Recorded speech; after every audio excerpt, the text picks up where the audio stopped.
The Rbyf Youth Federation, Rbyf Shakhoikhuna unit, has strongly criticized the delay in the construction of the road connecting 20 miles to the village of Shakhoikhuna, covering a stretch of approximately 7 kilometers. The federation has condemned the negligence of the contractor responsible for the project, highlighting the significant hardships faced by the local community. Speaking to the media, Shri Tailang Maring, president of the Rbyf Shakhoikhuna unit, expressed disappointment over the poor state of the road, which has caused considerable inconvenience to the public.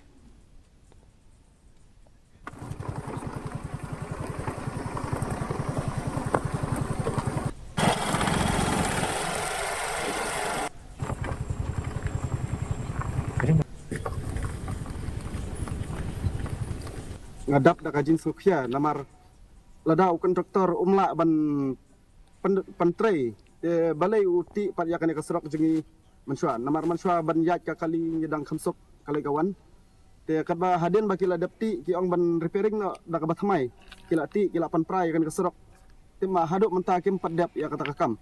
ya ki nonglait nongwan bat kham tam gi breu gi bapang gi bestom ki bahabiat na kan ka serok namar kan ka serok ka kadai away